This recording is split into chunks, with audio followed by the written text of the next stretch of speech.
Hi, എല്ലാവർക്കും പുതിയൊരു വീഡിയോയിലേക്ക് സ്വാഗതം. അങ്ങനെ എല്ലാവരും കാത്തിരുന്ന പോലെ അഭി ഇഷയുടെ അരികിലേക്ക് തന്നെ എത്തിയേക്കുവാണ്. അഭിയും കൂട്ടി ഇഷ അവളുടെ വീട്ടിലേക്ക് വരുന്നുണ്ട്. അഭിയെ വീൽ ചെയറിൽ ഇരുത്തി റൂമിലേക്ക് കൊണ്ടുവന്ന് ജനലിൻ്റെ കർട്ടൻ മാറ്റും. പുറത്തെ ആ കാഴ്ചകൾ കാണുമ്പോൾ തന്നെ അഭിക്ക് നല്ല സന്തോഷവും സമാധാനവും തോന്നും. ഇത്രയും ദിവസം ആ ഒരൊറ്റ മുറിയിൽ അടച്ചു കെട്ടി ദേവുവിനെ മാത്രം കണ്ടുകൊണ്ടാണല്ലോ അഭി ഇരുന്നത്. ഇപ്പം അഭിയെ സംബന്ധിച്ച് പുറത്തുനിന്നുള്ള കാറ്റും ശുദ്ധവായു എല്ലാം അവന് കിട്ടുന്നുണ്ട്.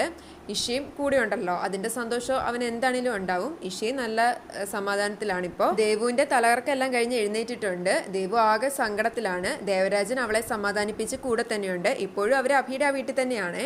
പ്രമീള ദേവുവിൻ്റെ അടുത്തേക്ക് വരുമ്പം ദേവരാജൻ ദേഷ്യത്തോടെ ചോദിക്കുന്നുണ്ട്, എൻ്റെ മകളുടെ ജീവിതം തകർത്തിട്ട് നിനക്ക് എന്താ കിട്ടിയ പ്രമീളെ?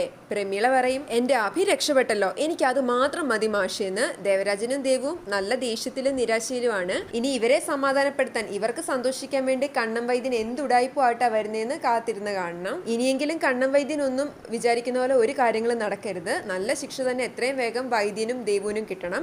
പിന്നെ ഇഷയുടെ കുഞ്ഞിനെ ഇല്ലാതാക്കാൻ വേണ്ടി രാഹുൽ ആ വീട്ടിലേക്ക് വരുന്നുണ്ട്. അവൻ്റെ കുറച്ച് സാധനങ്ങൾ അവിടെ ഉണ്ട്, അതെടുക്കാൻ എന്ന വ്യാജേനയാണ് വരുന്നത്. പക്ഷെ അവൻ്റെ സാധനങ്ങളെല്ലാം ഇഷ നേരത്തെ കത്തിച്ച് കളഞ്ഞല്ലോ. രാഹുലിന് ഒരു കാരണവശാലും ആ വീട്ടിൽ കയറ്റരുത്. പിന്നെ ഇതുവരെ ഇഷയൊന്നും ആ ഡോക്യുമെൻറ്റ്സ് പിൻവലിച്ചിട്ടില്ല. റാംമോഹൻ അത് ഹോസ്പിറ്റലിൽ കഴിഞ്ഞ ദിവസം ബോധം വന്ന് കിടന്ന സമയത്തും ഇഷയോട് പറഞ്ഞായിരുന്നു അത് പിൻവലിക്കുന്ന കാര്യം. അതിന് ഇഷ ഇതുവരെ പോയിട്ടില്ല. എത്രയും വേഗം പോയി അത് പിൻവലിക്കട്ടെ. അത് പിൻവലിച്ചു കഴിഞ്ഞാൽ പിന്നെ ഇനിയിപ്പം സോനാദേശായി രാഹുലും ഒക്കെ എന്ത് ചെയ്തിട്ടും കാര്യമില്ല. കാരണം ആ സ്വത്തുക്കളൊന്നും എന്ത് വന്നാലും കൊച്ചിന് എന്തെങ്കിലും സംഭവിച്ചാലും ഇല്ലെങ്കിലും അവർക്ക് കിട്ടാൻ പോകുന്നില്ല.